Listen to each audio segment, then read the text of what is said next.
Hello guys, പറയാനുള്ള അവസ്ഥയിലല്ല guys ഞാനെന്ന്. എന്റെ വണ്ടി ഓടാവുന്ന പോലും അങ്ങനെ പോയി എടുത്തത് ആമിനയുടെ വണ്ടിയാണ്. എന്റെ അനിയൻ വരുന്നുണ്ട്, അവൻ എയർപോർട്ടിൽ പോയി എടുക്കാനാണ് ഈ പോണത്. ലാസ്റ്റ് അവൻ എത്തി ഗൈസ്. ഞാനാണ് പോയെടുത്തേന്ന് അറിഞ്ഞപ്പോ എന്തൊരു അഭിമാനം.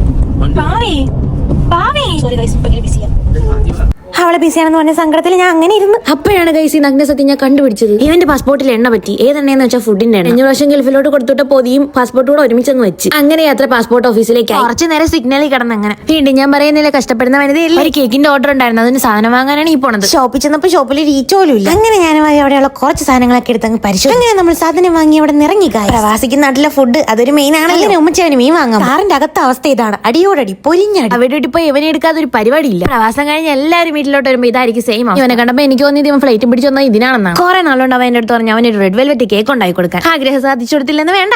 കേക്ക് കണ്ടപ്പോഴുള്ള ഒരു സന്തോഷം കണ്ടാ. എന്റെ കമന്നും മലന്നും കിടന്ന് അടി കൂടുന്ന ഞാനാണ് ഇവന് കേക്ക് അയച്ചു കൊടുക്കുന്നത്. വേറെ 10 ദിവസത്തേക്ക് വന്നതുകൊണ്ട് തന്നെ അധികം ഒന്നും കൊണ്ടുവന്നു. വൈകിട്ടൊക്കെ ആയപ്പോ ഞാനും വാവയും കൂടെ ഒന്ന് പുറത്തോട്ട് പോയി. ഞാണെന്നല്ലേ ഒന്ന് കമ്മ്യൂണിക്കേഷൻ വരെ പോയിട്ട് വരാമെന്ന് വിചാരിച്ചു. അപ്പോഴാണ് വാവ പറഞ്ഞത് അവർക്ക് കുറച്ച് സാധനം വാങ്ങാനാണ്. അങ്ങനെ നമ്മൾ നേരെ സൂപ്പർ മാർക്കറ്റിലോട്ട്. പിന്നെ നമ്മൾ കാണാൻ പോയത് ഈ പുള്ളിക്കാരനെയാണ്. മുട്ടായി കൊടുത്ത് ഞാൻ അവനെ വലിയ വീട്ടിൽ. അവൻ ടാറ്റു പറഞ്ഞ അഹമ്മദിനെ വീട്ടിലോട്ട് വിടുന്നതാണ് നിങ്ങൾ ഈ കാണുന്നത്. അപ്പൊ ഗൈസ് എന്താ ഇത്രയുള്ളൂ, ബൈ.